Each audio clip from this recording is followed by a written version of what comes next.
देव महादेव को कुबरेश्वर धाम की पवित्र भूमि पर, भगवान देवादिदेव महादेव की पवित्र धरा पर, शिव जी की पवित्र भूमि पर आप लोगों को कथा में कहा था। और जितने आस्था चैनल पर सुन रहे हैं, जितने फेसबुक यूट्यूब पर सुन रहे हैं, जितने मोबाइल पर सुन रहे हैं, जितने भी भगवान शंकर के विरल भक्ति को धारण कर रहे हैं, वो भी स्मरण रहे। पूर्व में कह चुके हैं, दुनिया का कोई सा भी व्रत हो,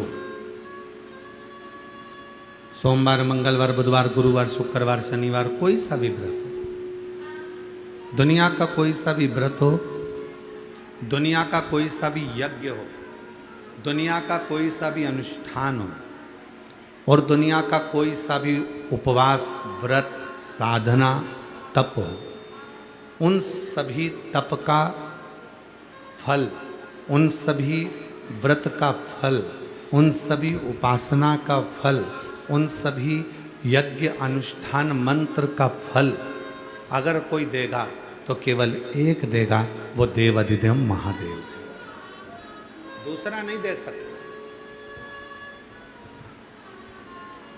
आप गणेश जी का व्रत करोगे तो भी फल शिव ही देंगे, आप देवी जी का आराधना करेंगे तो भी फल शिव जी ही देंगे, राम जी की आराधना करोगे तो भी फल शिव जी ही देंगे, कृष्ण जी की आराधना करोगे तो भी फल शिव जी ही देंगे। केवल एक शिव। मृत्यु लोक में जन्म लेने के बाद, भूमंडल पर आने के बाद, पृथ्वी पर जन्म लेने के बाद हमारे जीवन के सारे सुख दुख, हमारे जीवन के सारे कर्म, हमारे जीवन के जितने भी कृत्य हैं, वो सब शिव को समर्पित हो जाते हैं, भगवान शंकर को समर्पित हो जाते हैं, गोवर्धनी को समर्पित हो जाते हैं, शिव जी को समर्पित हो जाते हैं। और जब सारे कर्म भगवान देवादिदेव महादेव को समर्पित हो गए तो हमारे जीवन के जितने भी कर्म का फल है वो शिव ही देने वाले। जब सामूहिक परिवार होता है, चाचा ससुर भी हैं, ताऊ ससुर भी हैं, ससुर भी हैं, सास भी है, ताई सास भी है, चाची सास भी है, दादी सास भी है। जब सामूहिक परिवार होता है तो सामूहिक परिवार में धन कमाकर एक ही जगह पर आता है। सामूहिक परिवार में जो भोजन बनता है, जो रसोई तैयार होती है, वो एक ही चूल्हे पर तैयार हो। हाँ, इतना जरूर होता है कि जेठ जी को अगर भिंडी की सब्जी पसंद है तो वो भी बनती है, गिलकी अगर पसंद है देवर को तो वो भी बनती है, तुरैया की सब्जी पसंद है तो वो भी बनती है।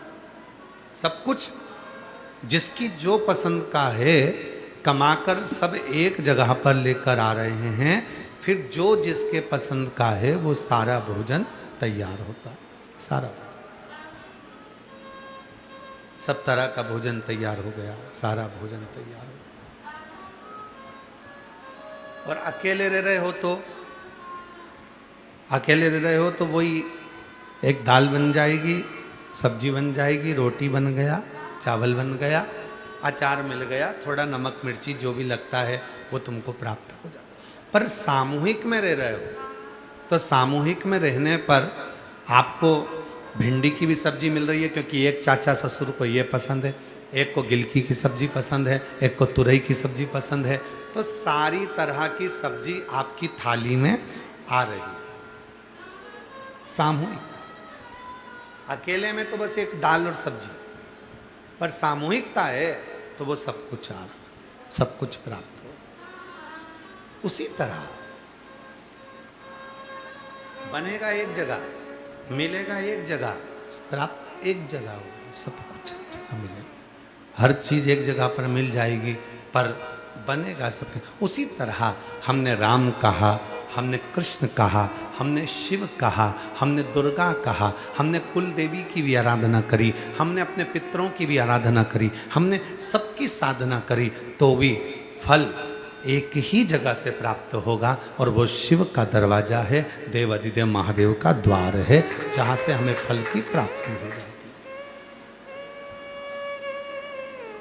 है। और मैंने तेरे ही भरोसे बाबा, तेरे ही भरोसे हवा बीच उड़ती जावांगी बाबा, डोर तो छड़ी ना मैं कटी जावांगी। भोले मैं तेरी पतंग शंभू, मैं तेरी पतंग हवा बीच उड़ती जावांगी बाबा, डोर तो छड़ी ना मैं कटी जावांगी। तो एक साधना, एक बार हुआ वासुकीनाग और शेषनाग। शेषनाग भगवान नारायण जिस पर विश्राम कर रहे हैं, वासुकीनाग जो भगवान शिव जी के गले में विराजमान, दोनों, और दोनों ही सर्प बड़े प्रबल हैं। एक भगवान विष्णु जी के पास में है और एक भगवान शंकर जी के पास में। दोनों सर्प बड़े प्रबल, दोनों में विवाद हुआ, दोनों में झगड़ा हुआ। और दोनों में झगड़ा हुआ तो वासुकी नाग ने कहा शेषनाग से, आज अपन दोनों भाई एक जगह पर बैठे हैं, चलो थोड़ी देर शिव चर्चा करते हैं।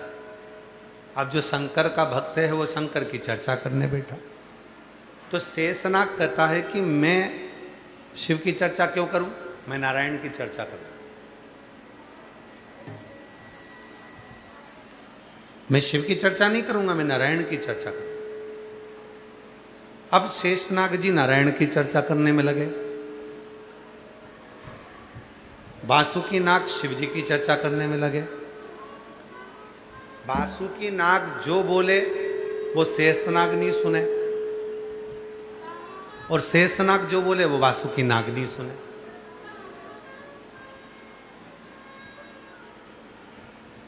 पति और पत्नी दोनों शंकर के उपासक मिल जाएं तो समझ लेना कि भगवान की बड़ी कृपा हुई है, बड़ी करुणा हुई।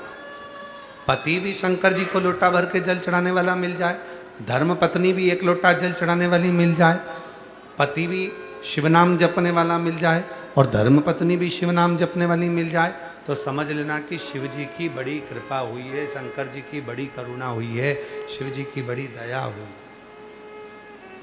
अब मालूम पड़े कि पत्नी शिव जी की साधना करने वाली मिल गई, शंकर जी के मंदिर जाने वाली, भगवान शंकर का नाम लेने वाली मिल गई, और पति मिल गया ऐसा कि वो देवी देवता को माने ही नहीं।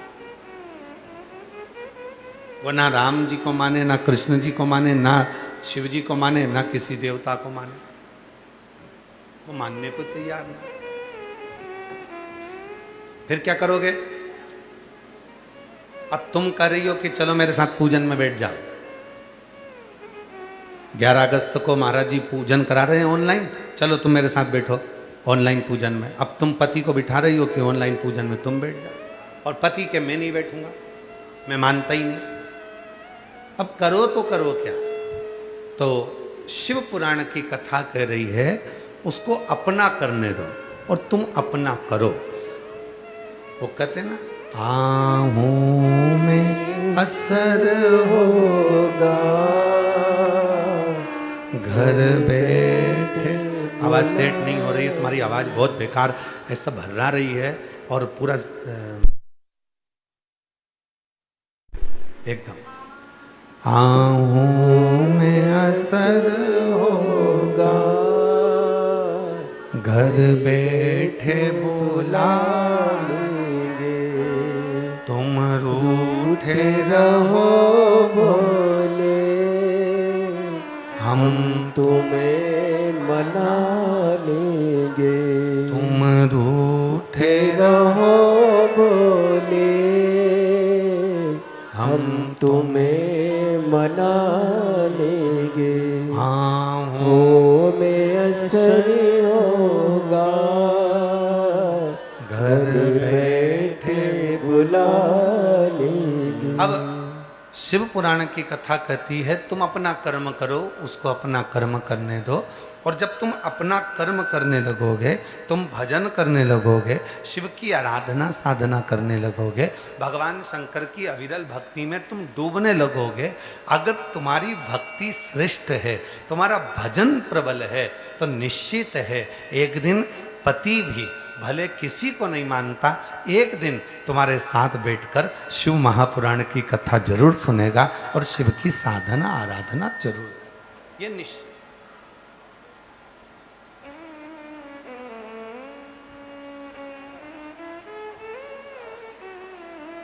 शिव की साधना करेगा वो। अब तुम्हारी भक्ति में बल होना चाहिए।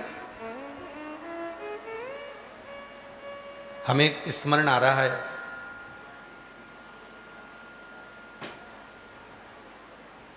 इंदौर की एक घटना हमें स्मरण में है कि एक बार एक महिला ने, एक बार एक स्त्री ने, एक माता ने आकर कहा, गुरुजी,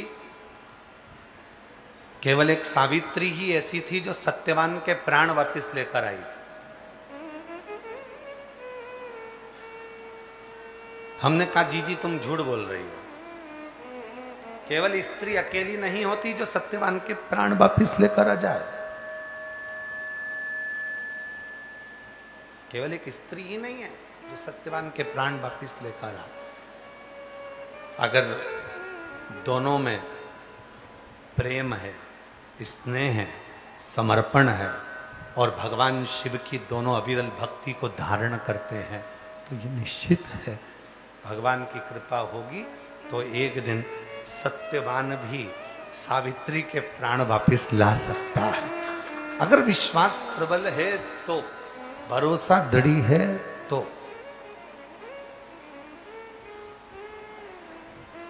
ए मेरी जीजियों,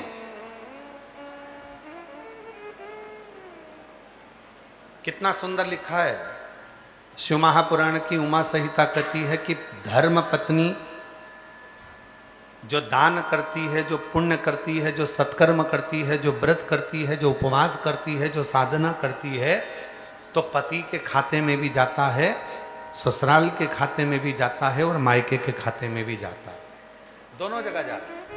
पर शिव महापुराण की कथा उमा संहिता एक बात और कहती है,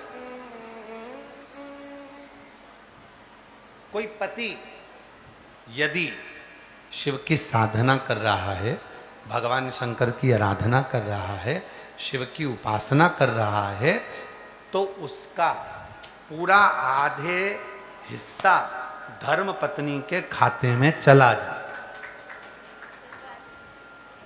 कितना हिस्सा जा रहा है? आधा। इसीलिए शायद यह कहा जाता है कि जब हम कहते हैं रिटायरमेंट हो गया, रिटायरमेंट होने के बाद भी आधा मिलता ही रहता है। और कई लोग ऐसे भी हैं कि कोई चला गया तो उसका भी हक उस पत्नी को मिलता ही रहता है। तो ये कहाँ से लिया? तो कोई कहेगा ये शिव महापुराण की उमा संहिता से लिया कि पत्नी जो भजन कर रही है, पत्नी जो व्रत कर रही है, पत्नी जो उपवास कर रही है, पत्नी जो पुण्य कमा रही है, तो पत्नी का पुण्य तो मायके ससुराल सबको मिला, पर जो पति एक बार भी अगर भगवान का भजन कर रहा है, पति एक बार भी श्री शिवाय नमस्तुभ्यम कर रहा है, पति एक बार भी अगर शंकर के मंदिर में जा रहा है, पति एक बार भी शिव नाम में अगर डूबा हुआ है, तो उसका 50% तो धर्म पत्नी के खाते में चला ही जाता है। पत्नी का बेटे के खाते में गया, पत्नी का पुण्य पुत्री के खाते में गया, पत्नी का पुण्य ससुराल में गया, पत्नी का पुण्य ससुर मायके में गया, उसके भतीजा भतीजी जो जो कहते ना बुआ जी बुआ जी बुआ जी, तो भतीजे को भी मिला, पुण्य मिला। अब पर पति का जो पुण्य है वो पुत्र को नहीं, पति का जो पुण्य है वो पुत्री को नहीं, पति का जो पुण्य है वो कहीं नहीं। पति का पुण्य अगर मिलेगा तो उसकी धर्म पत्नी को आधा अवश्य प्राप्त होगा, जिससे वो अपने जीवन की सार्थकता को सिद्ध कर सके।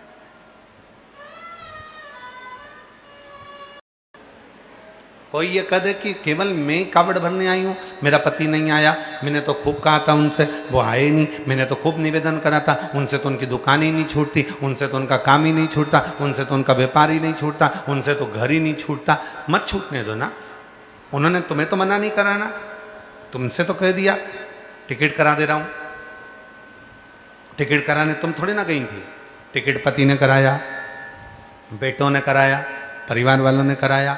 अब जब सबने मिलकर टिकट करवाया, तुम्हारी सहेली के साथ, तुम्हारी बेस्ट फ्रेंड के साथ तुम अगर कावड़ भरने के लिए आए हो तो तुम अकेले नहीं आए हो। ये मत कहो कि वो नहीं आए और वो फुर्सत नहीं है, उनको ये नहीं है। नहीं नहीं नहीं, उनकी आज्ञा थी, उनका मन था कि तू चली जा, मैं नहीं जा पा रहा, फिर भी वो तुम यहाँ हो। अब कई लोग कहते हैं कि हम अकेले कावड़ भर रहे हैं, काय के अकेले कावड़ भर रहे हो? तुम यहाँ पर हो, वो दुकान पर बैठा है तो भी उसका दिल तुम्हारी कावड़ में ही लगा हुआ है, उसका मन तुम्हारी कावड़ में लगा हुआ। एक प्रसंग याद आ रहा है,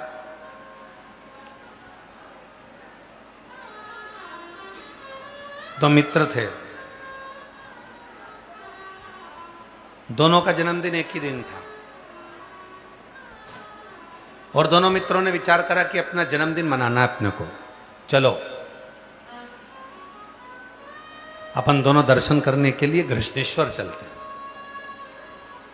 12 ज्योतिर्लिंग। चलो दोनों चलते हैं। तो एक ने मना कर दिया, मैं नहीं जाऊंगा, मैं अपना जन्मदिन तो किसी होटल में खूब एंजॉय के साथ, फुल एंजॉय के साथ मनाना चाहता हूं। केक कटेगा, डिस्को लगेगा, दोस्त नाचेंगे, गिफ्ट देंगे, मैं रिटर्न गिफ्ट दूंगा, बस ऐसा जन्मदिन मनाएगा। दूसरे ने कहा नहीं नहीं, मैं तो जन्मदिन भोलेनाथ जी का दर्शन कर कर मनाना चाहता हूं, शिव जी का दर्शन करूंगा, जल चढ़ाऊंगा, अभिषेक करूंगा, पूजन करूंगा, बेलपत्र चढ़ाऊंगा, अपना जन्मदिन मनाऊंगा। दोनों में झगड़ा हो गया। होटल जाने वाला होटल चले गया और घृष्णेश्वर जाने वाला घृष्णेश्वर चले। शिवरात्रि का दिन था, बहुत लंबी भीड़ लगी भोलेनाथ जी के मंदिर में, दर्शन की। ये धक्के खाने में लाइन में लग गया। अब लाइन में लगा तो पीछे वाले आगे धक्का दे रहे, आगे वाले पीछे धक्का दे रहे, खूब धक्के खा रहा, पसीना पसीना हो गया, खूब परेशान हो गया। 2 घंटे 3 घंटे 4 घंटे से लाइन में लगा भगवान के दर्शन करने के लिए, भोलेनाथ के। अब इसके मन में आया, मेरा दोस्त कितना अच्छा अपना जन्मदिन होटल में मना रहा होगा, बेहतरीन केक काट रहा होगा, खूब एंजॉय कर रहा होगा, नाच रहा होगा, खूब डिस्को कर रहा होगा। और जो शिव जी के दर्शन करने खड़ा था वो होटल को याद कर रहा था, और जो होटल में डिस्को कर रहा था, जो डांस कर रहा था, जो केक काट रहा था, वो मन में विचार कर रहा था, मेरा दोस्त जन्मदिन मना रहा है, कृष्णेश्वर का दर्शन करने गया है, बेल्लूर पहुंचा है, बाबा का दर्शन कर रहा होगा, जल चढ़ा रहा होगा, अभिषेक कर रहा होगा। वो कृष्णेश्वर को याद कर रहा है जो केक काट रहा था, होटल में पड़ा था, और जो मंदिर में खड़ा था वो होटल को याद कर रहा। दोनों मिले, 6 महीने के बाद दोनों का एक्सीडेंट हो गया। जो मंदिर में लाइन में लगा हुआ था नरक, और जो होटल में खड़ा हुआ था वो स्वर्ग। दोनों ने विचार करा कि आखिर ऐसा कैसे हो गया, मैं तो मंदिर गया था, फिर मैं नरक कैसे पहुंच सकता हूं। तो कहा, तू मंदिर में था पर तेरा दिल होटल में था, और वो होटल में था पर उसका दिल मंदिर में था। ये मन जहां लगा होता है बस फल वैसा ही प्राप्त होता है। फल जब मिलेगा जब हमारा हृदय लगे, जब हमारा मन। अब कई माताएं कहती, गुरुजी मैं अकेली कावड़ भरने आई हूं। नहीं नहीं नहीं, कभी मुख से ये मत कहना कि तुम अकेली कावड़ भरने आए हो, तुम्हारा टिकट पति ने कराया, उसकी मन था, उसकी इच्छा थी कि तुम मंदिर जाओ, देवालय जाओ, शिवालय जाओ, तो गए हो, तो पहुंचे हो। अकेले नहीं आए हो तुम, तुम्हारा पूरा परिवार, तुम्हारा पूरा घर, तुम्हारी पति पत्नी सब, और कई कई लड़के भी आकर कहते मेरी पत्नी का मन ही नहीं लगता भगवान की भजन पूजन में, तो वो नहीं आई, वो नहीं पहुंची। अरे भाई, वो नहीं आई, पर उसकी रुचि, उसका मन, उसकी इच्छा तुम्हें लेकर पहुंची।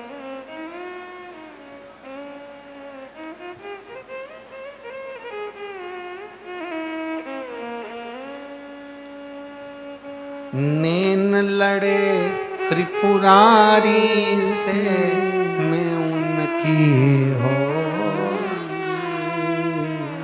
नैन लड़े त्रिपुरारी से मैं उनकी हो गई, मेरे नैनन बरसे नीर सखी में काशी जाऊंगी, मेरे नैनन बरसे नीर सखी में काशी जाऊंगी, काशी जाऊंगी सखी में सीहोर जाऊंगी, काशी जाऊंगी सखी में सीहोर जाऊंगी, मेरे मन में नहीं है धीर सखी में काशी जाऊंगी, मेरे मन में नहीं है धीर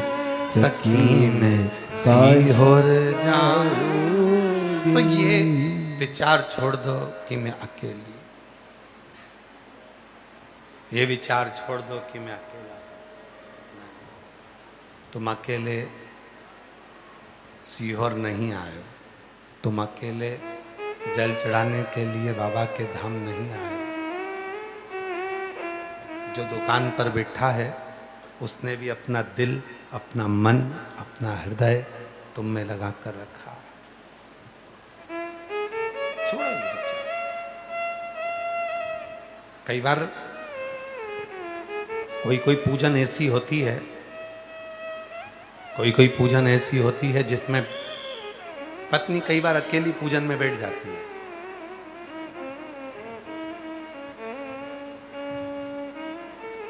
हरतालिका तीज, करवा चौथ, छोटी तीज, बड़ी तीज, संतान साते, छठ।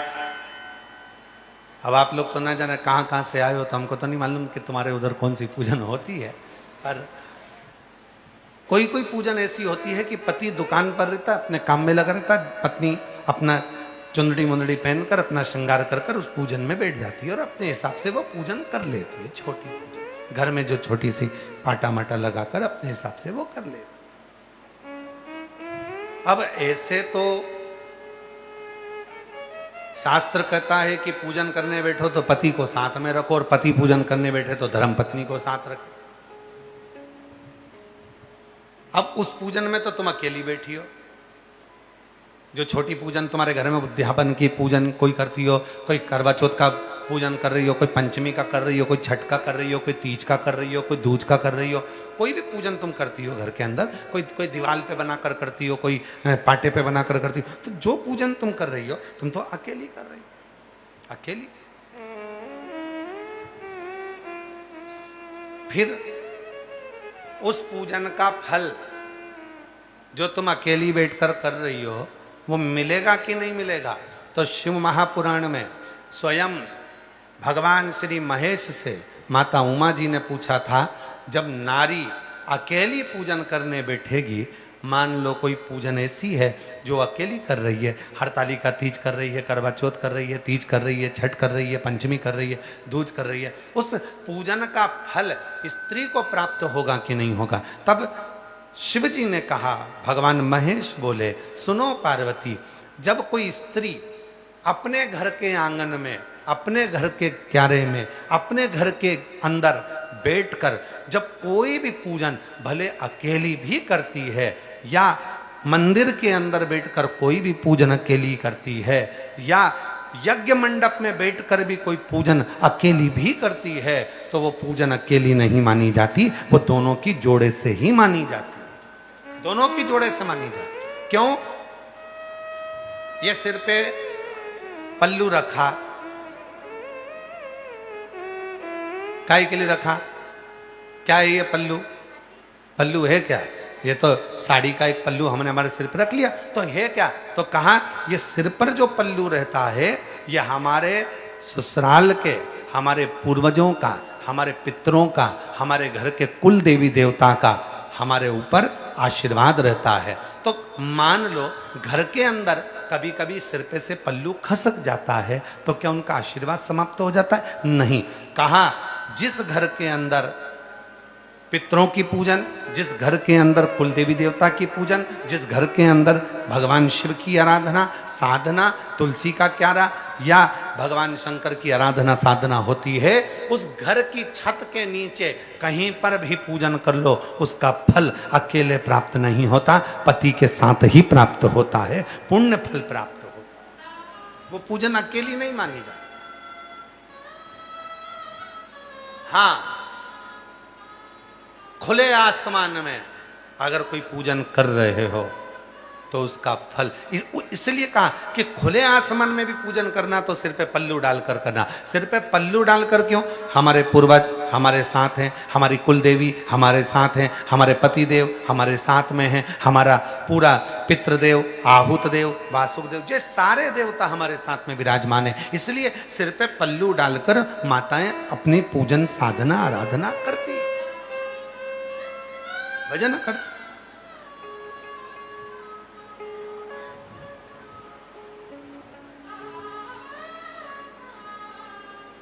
ये साधना का सुख, ये साधना।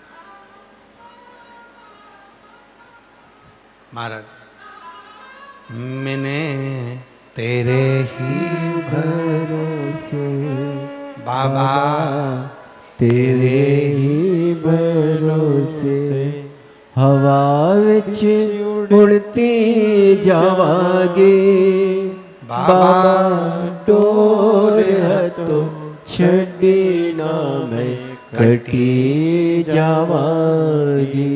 भोले मैं तेरी पतंग शंभू, मैं तेरी पतंग। तो दोनों में झगड़ा हो रहा है, वासुकी नाग और शेषनाग में झगड़ा हो रहा है। वासुकी का मेरी सुनो, मैं शंकर जी का गुणगान करूंगा, शेषनाग करे मैं नारायण का गुणगान करूंगा, तुम दोनों मेरी सुनो,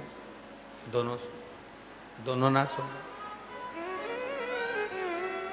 दोनों नहीं सुनो। अब दोनों ही श्रवण ना करें। तब जब वासुकी नाग अपनी कह रहे हैं और शेषनाग अपनी कह रहे हैं, तब मां जगत जननी जगदम्बा अंबा प्रकट दोनों के साथ। क्यों? पार्वती माता को कमला भी कहा गया, शिव जी को कमल, पार्वती को कमला कहा गया। कमला मतलब, जम के बोलो, कमला मतलब लक्ष्मी, कमला मतलब वैभव, कमला मतलब सौभाग्य, धन, संपदा, वैभव, कमला। पार्वती जी को कमला भी कहा गया। पार्वती जी प्रकट हो गए और मां जगतजननी प्रकट होकर माता पार्वती जी ने उसी समय पर दोनों की बात सुनी, सुनती रही। वासुकी कह रहे मेरी सुनो, शेषनाग कह रहे मेरी सुनो। वो नारायण का गुणगान कर रही, ये शिव जी का गुणगान कर। शेषनाग बोला नारायण बड़े, वासुकी कह रहे शिव बड़े। दोनों में झगड़ा हो गया, खूब लड़ाई हुई, खूब लड़ने लगे। तब मां पार्वती जी प्रकट हुई और प्रकट होकर दोनों को रोक कर कहा, इसका उत्तर मैं नहीं दूंगी, पर तुम दोनों अपनी अपनी साधना में लग जाओ। तुम नारायण को भजो, तुम शिव को भजो, ये दोनों अलग नहीं हैं, दोनों दर्शन देंगे और उस दर्शन का फल मुझको भी मिलेगा, तुम दोनों को भी मिलेगा। त्रिशूल देखा है आप लोगों ने? देखा है त्रिशूल? त्रिशूल के अंदर बीच की जो डंडी होती है एकदम सीधी होती है, और त्रिशूल के अंदर जो दो डंडियां होती हैं आसपास की, वो सर्प की आकृति की होती है, सर्प की आकृति।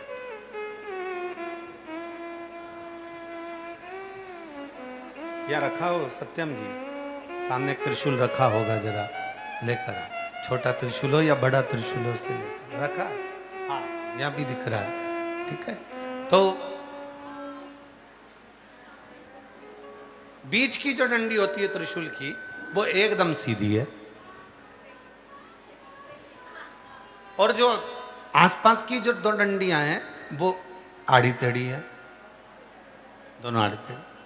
देखो बच्चे का ध्यान पूरा है शिव जी।